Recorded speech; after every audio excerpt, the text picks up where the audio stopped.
Hello，大家好，今日我哋整白酒青口配奶油醬。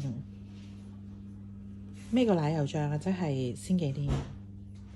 咁我今日冇歐芹啊，我唔落啦。放入220克洋葱切半。用小米煮餸最好就咩呢？唔使我哋自己切洋葱。好啦，擺洋葱落去。放完洋葱之後呢，我哋下一步啦。1至2瓣蒜頭。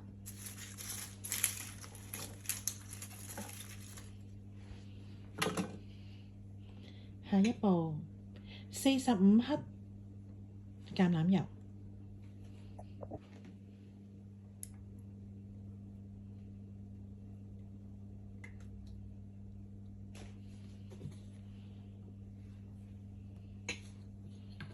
跟住擺煮鍋蓋、涼杯蓋。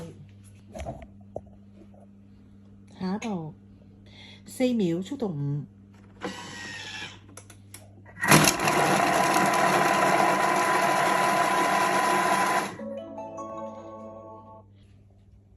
幾靚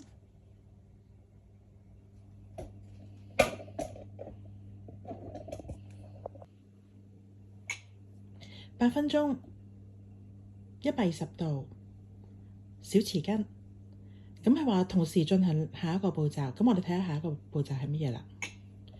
同時將100克嘅青口呢擺入蒸鍋。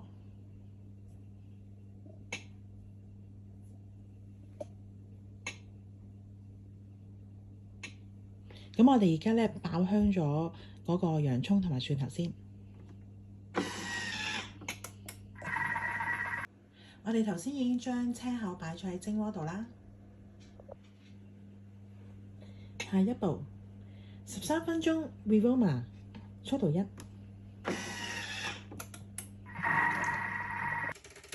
好啦，我哋個青口就蒸完啦。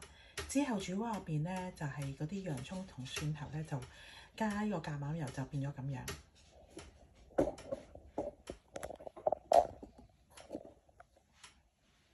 之後加鹽，加啲黑胡椒，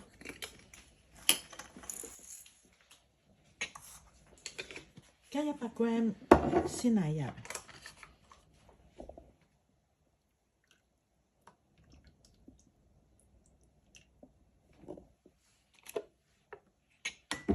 煮鍋蓋、涼杯蓋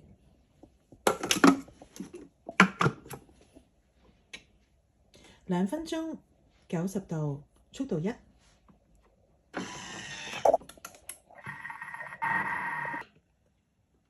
之後就將汁倒喺青口上高。